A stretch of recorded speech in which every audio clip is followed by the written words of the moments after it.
Good morning student. Class 12th की 7th poem है बेटा हमारी बादल राग। बादल राग जिनके लेखक हैं सूर्यकांत त्रिपाठी निराला जी। फर्स्ट पैराग्राफ की हम व्याख्या कर चुके हैं। अब हमारा सेकंड पैराग्राफ है हमारा बार बार गर्जन वर्षण है मूसलधार हृदय थाम लेता है संसार। सबसे पहले हम इसका प्रसंग लिखते हैं।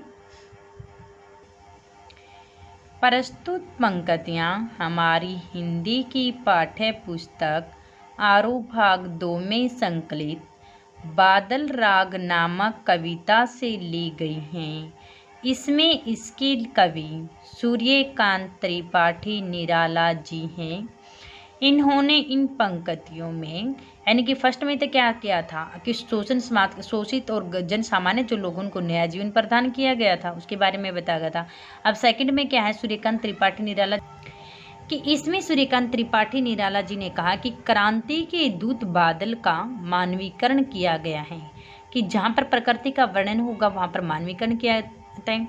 और पूंजीपति जो लोग होते हैं वो पूंजीपति लोग तो बादलों की भयंकर गर्जना को सुनकर के क्या होते डर जाते हैं, लेकिन शोषित वर्ग के जो लोग होते हैं, निम्न वर्ग के जो लोग होते, गरीब जो होते हैं, वे क्या होते हैं बादलों की गर्जना को सुनकर के खुशी से झूम उठते हैं। उसके बारे में इन पंक्तियों में बताते हुए कवि ने कहा है कि इसके बाद में इसकी व्याख्या है। बार बार गर्जन वर्षण है मूसलधार।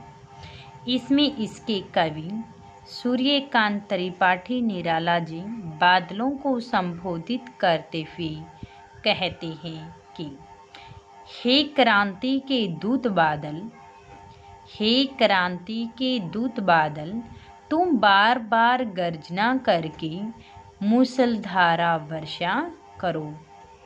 कि हे क्रांति के दूत बादलों, तुम बार बार गर्जना करके मूसलधारा वर्षा करो।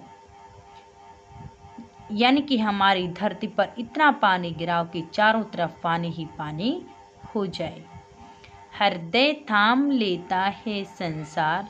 सुन सुन, यहाँ पर ये पुनरुक्ति अलंकार आएगा क्योंकि एक शब्द 2 बार आता है, दोनों का अर्थ जब एक ही होता है तो उसमें पुनरुक्ति अलंकार होता है। घोर भयंकर वज्र पत्थर के समान हुंकार को सुन करके। इसकी लाइन यहाँ से होगी कि बादलों की भयंकर या पत्थर के समान गर्जना को सुन करके संसार के लोग अपने कलेजे को थामे हुए हैं।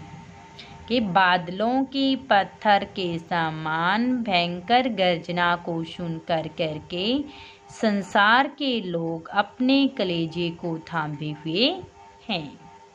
फिफ्थ अब आसिन पात। आसिन क्या होता है बिजली के पात गिरने से सायत्तिंग यानी कि सोया हुआ गिरा हुआ उन्नति के सत वीर सैनिक सत हजारों सैकड़ों सैनिक सत घायल हो जाना अचल पर्वत शरीर अत मर जाना। गगन स्पर्शी आकाश को छूने की होड़ लगाए हुए स्पर्धा प्रतियोगिता धीर धैर्यवान।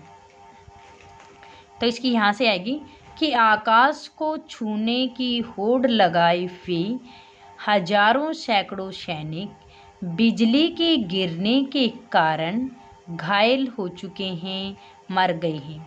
कि पर्वत को आकाश को छूने की होड़ लगाए हुए हजारों सैकड़ों सैनिक पर्वतों के गिरने के कारण, पर्वतों के और बिजली के गिरने के कारण अपने लक्ष्य तक पहुँचे वे सभी लोग घायल हो चुके हैं।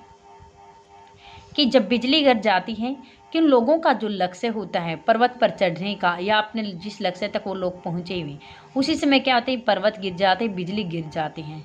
आकाश को छूने की होड़ वे लगाए हुए अपने लक्ष्य तक पहुँचने में कुछ ही समय बाकी रहता है उनका और उसी समय क्या होता है वो गिर जाते हैं और घायल हो जाते हैं। तो कहता है कि आकाश को छूने की होड़ लगाए हुए हजारों सैकड़ों सैनिक बिजली के गिरने के कारण घायल हो जाते हैं, वे अपने लक्ष्य तक नहीं पहुंच पाते हैं। हंसते हैं छोटे पौधे लघु भार के। और उसमें कहते लघु भार छोटे छोटे जो लोग होते हैं पौधे होते हैं वो हंस रही हैं। सस्य हरियाली अपार, सस्य यानी कि हरे भरे वे पौधे हिल रहे हैं, खिल रहे हैं। हाथ हिलाते तुझे बुलाते, और अपने हाथों को हिलाते हुए तुझे निमंत्रण दे रहे हैं। यानी कि जब हरे भरे जो पौधे छोटे छोटे हैं वो हरियाली के कारण, हवा के कारण इधर उधर डगमगा रहे हैं, तो मानो हमें ऐसा प्रतीत हो रहा है वो पौधे क्या करें, हमें बुला रहे हैं, हिला रहे हैं। विप्लव रोके छोटे ही शोभा पाते, विप्लव रो क्रांति के सब रो आवाज कि हे क्रांति के दूत बादलों, आपकी ऐसी भयंकर गर्जना को सुन करके इन छोटे पौधे और छोटे लोगों को ही लाभ मिलता है, वे ही शोभा पाते हैं। क्योंकि अमीर जो लोग होते हैं वो तो क्या होते हैं, आपकी इस भयंकर गर्जना को सुन करके वे डर जाते हैं कि उनके ऊंचे ऊंचे जो महल होते हैं वह कहीं गिर नहीं जाए, उन्हें डर रहता है। और लेकिन जो छोटे पौधे होते हैं वो कितनी तेज वर्षा आए हवा आए वो गिरते नहीं हैं। तो वह कहते हैं कि गरीब लोगों को और छोटे पौधों को बहुत अधिक लाभ मिलता है। तो ये इसकी हमारी व्याख्याएं। इसके बाद में हम इसके क्वेश्चन आंसर करते हैं। संसार भयभीत क्यों हो जाता है? कि संसार के लोग बादलों, पत्थर के समान बादलों की भयंकर गर्जना को सुन करके डर जाते हैं, भयभीत हो जाते हैं। सेकंड है, क्रांति की बिजली गिरने से क्या प्रभाव पड़ता है? क्रांति की बिजली गिरने के कारण अपने लक्ष्य तक पहुंचे हुए हजारों सैकड़ों सैनिक उस बिजली के गिरने के कारण घायल हो जाते हैं और कुछ लोग मर भी जाते हैं। क्रांति आने पर कौन हंसते हैं और क्यों? क्रांति के आने पर छोटे छोटे पौधे और गरीब जो लोग होते हैं वो हंसते हैं। और क्यों हंसते हैं? क्योंकि उन्हें इन बात का किसी प्रकार का कोई भी उन पर प्रभाव नहीं पड़ता है। विप्लव रवै के छोटे ही शोभा पाते, पंक्ति का भाव स्पष्ट कीजिए। कि हे क्रांति के बादलों, तुम इस भयंकर गर्जना को करके तुम वर्षा करो, क्योंकि तुम्हारे कारण वर्षा होने के कारण छोटे छोटे पौधे और जो गरीब जो लोग होते हैं उन्हें बहुत अधिक लाभ मिलता है। अमीर लोग तो आपकी गर्जना को सुन करके डर जाते हैं, लेकिन गरीब जो लोग होते हैं उन्हें बहुत अधिक खुशी होती है। अतः किन पंक्तियों का काव्य सौंदर्य स्पष्ट कीजिए। जैसे आता है बार बार गर्जन वर्षण है मूसलधार, इन पंक्तियों का काव्य सौंदर्य स्पष्ट कीजिए। तो फर्स्ट में क्या लिखना है, इसमें कवि ने बादलों को क्रांति का प्रतीक माना है कि बादल की क्रांतिपूर्ण गर्जना को सुन करके संसार के सभी लोग भयभीत हो जाते हैं। सेकंड है, इसमें पुनरुक्ति, रूपक, अनुप्रास आदि अलंकारों का प्रयोग किया गया है। थर्ड है, इसमें मुक्तक छंद है। फोर्थ है, इसमें प्रतीकात्मकता शैली है। फिफ्थ, इसमें ओज गुण है। सिक्स्थ, इसमें बिंब योजना है। सेवंथ, वीर रस का प्रयोग किया गया है। तत्सम तद्भव, संस्कृत के तत्सम तद्भव शब्द भी हैं। खड़ी बोली है और ओजपूर्ण इसमें भाषा है। ठीक है, यदि आता है हमारा लास्ट में हंसते हैं छोटे पौधे लघु बार, किन पंक्तियों का काव्य सौंदर्य स्पष्ट कीजिए। तो उसमें बादलों की भयंकर गर्जना को सुन करके लोग जो भयभीत हो जाते हैं उसके बारे में बताया गया है, और ये पॉइंट हमारे काव्य सौंदर्य यही लिखना है। इसमें से जैसे हमारा फर्स्ट पैराग्राफ में से क्वेश्चन बना था कि अस्थिर सुख पर दुख की छाया, पंक्ति में दुख की छाया किसे कहा गया है और क्यों? कि इसमें दुख की अस्थिर पर जिस प्रकार से वायु रूपी सागर पर बादलों की छाया मंडराती रहती है, उसी प्रकार भी मानव के जीवन में आने वाले जितने भी दुख कष्ट मुसीबत हैं उन पर प्रतिकूल कहा गया है। उन पर भी उन्हें कहा कि मनुष्य के जीवन में उसी प्रकार से बादलों की वायु रूपी सागर पर जब बादलों की छाया मंडराती, उसी प्रकार से मनुष्य के जीवन में सुख पर दुख की छाया हमेशा मंडराती रहती है। कि ये प्रतिक्रिया हमेशा चलती रहती है कि मनुष्य के जीवन में यदि सुख है तो सुखों के बाद दुख आता है, और दुख है तो दुखों के बाद मनुष्य के जीवन में सुख आता है। तो ये प्रतिक्रिया तो ऐसे ही चलती रहती है। सुख और दुख मानव जीवन के दो पक्ष माने गए हैं जो एक दूसरे के बाद आता जाता रहता है, और ये दोनों स्थिर भी माने गए हैं। अगला है आसीन पात से साफित उन्नत सत सत वीर पंक्ति में किसकी ओर संकेत किया गया है। आसीन पात क्या था, बिजली के गिरने के कारण सापित मर गए हैं, गिर गए हैं सैकड़ों हजारों सैकड़ों सैनिक। इसमें धनी लोगों की ओर संकेत किया गया है कि आसीन पात से साफित उन्नति के हजारों सैकड़ों सैनिक जो पूंजीपति या शोषित वर्ग के धनी वर्ग के जो लोग होते हैं उनकी ओर संकेत किया गया है कि ये धनी वर्ग के लोग क्रांतिकारी बादल के दूत बनकर विद्रोह रूपी बिजली की उन्नति के शिखर पर हुए हैं कि जो हजारों लाखों सैकड़ों सैनिक जो अपने लक्ष्य तक पहुंच चुके हैं और वे सैनिक बिजली के गिरने के कारण सभी घायल हो जाते हैं।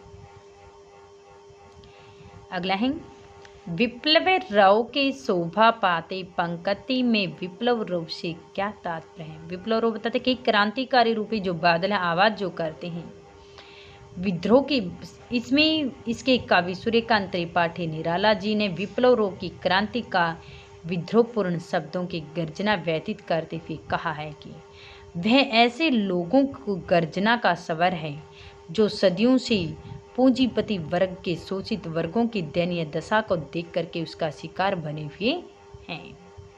छोटे ही शोभा पाते, इसलिए ऐसा कहा गया है कि हे बादलों की इस भयंकर गर्जना को सुन करके छोटे लोग यानी कि गरीब लोग और छोटे पौधों को ही बहुत अधिक लाभ मिलता है कि उनका इस विद्रोह के कारण ऐसे जन सामान्य लोगों पर, ऐसे गरीब लोगों पर किसी प्रकार का कोई भी प्रभाव नहीं पड़ता है।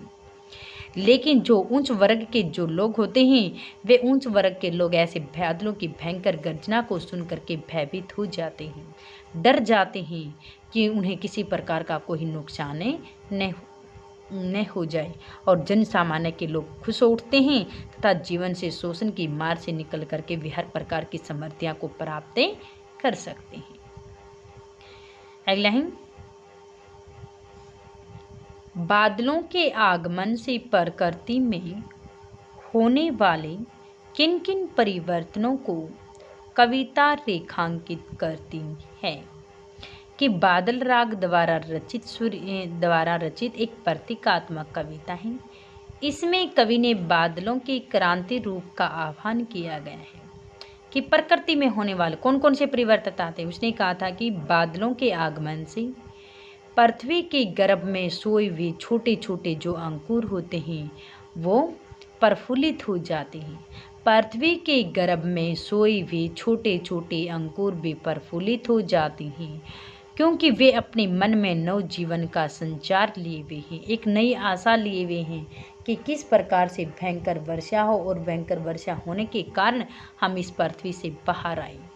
वे बार बार अपने सिर को ऊंचा उठा करके बार बार देख रहे हैं और कहते हैं कि बादलों की भयंकर गर्जना से संपूर्ण संसार भयभीत हो जाता है। हजारों लाखों सैकड़ों सैनिक पृथ्वी पर सो जाते हैं। उन्नति के पद पर लक्ष्य पर पहुंचे हुए इनके गिरने से वो सो जाते हैं, गिर जाते हैं, घायल हो जाते हैं। इसी प्रकार से उसने कहा कि विशालकाय उच्च वर्ग के लोग घायल हो जाते हैं, मर जाते हैं और छोटे छोटे लोग, छोटे पौधे हंसते हैं, मुस्कुराते हैं, हिल हिल कर खिल रहे हैं, ऐसे नजर आते हैं। इसलिए इनमें प्रकृति के अंदर बहुत अधिक परिवर्तन भी। सुप्त अंकुर किसकी ओर ताक रहे हैं, वे किस लिए ऐसा कर रहे हैं। धरती माँ की उपजाऊ मिट्टी में सोए हुए अंकुर निरंतर बादलों की ओर ताक रहे हैं और वे एक नई आशा लिए हुए हैं कि बादलों के बरसने के कारण ये मिट्टी नरम हो जाएगी और अंकुरित होने वाले जो छोटे पौधे वे क्या सोच रहे हैं कि हम इस पृथ्वी से बाहर निकल आएंगे और पनपेंगे और बड़े होंगे और उन्हें अपना रूप गुण दिखाने का अवसर प्रदान होगा। प्रतीकात्मकता निम्न समाज में तुच्छ समझे जाने वाले जो सुख समृद्धि की आशा लिए हुए हैं वो क्रांति के आने से के कारण अपना अस्तित्व प्रकट करने के कारण हर प्रकार के अस्तित्व भी प्राप्त कर सकते हैं।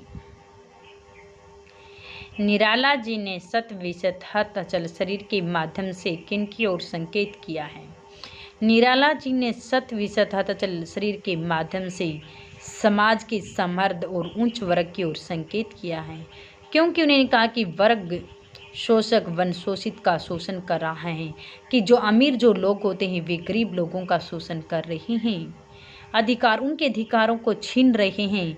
और जब क्रांति आती है तो तब समर्थ और उच्च वर्ग के जो लोग होते हैं वे उसका शिकार बन जाते हैं और उन्हें सत्य विसत दिखाकर प्रकट करता है किस प्रकार से उनकी धन दौलत सुख समृद्धि शोषण से प्राप्त की गई सभी खुशियां छीन ली जाती हैं। और जब क्रांति की गूंज होने पर गिरेगी, क्योंकि वे लोग सोच रहे होते, अमीर लोग तो क्या सोचते हैं कि इनकी क्रांति के आने के कारण हमारे जो पूंजीपति जो लोग होते हैं हमारे घर महल आदि गिर जाएंगी, लेकिन उन्हें बहुत अधिक डर लगा रहता है। लेकिन जो छोटे लोग होते हैं उन्हें किसी प्रकार का कोई भी डर व भय नहीं लगा रहता है, वे हर प्रकार से खुश रहते हैं। तो इसके हमारे 7th पोएम के गद्यांश की व्याख्याओं के प्रश्न और 6 क्वेश्चन, 4 हमारे अभ्यास के हैं, 2 ही हमारे परीक्षा उपयोगी हैं। एक क्वेश्चन राइट प्लस में लर्न 12th क्लास का लिए ही कार्य है।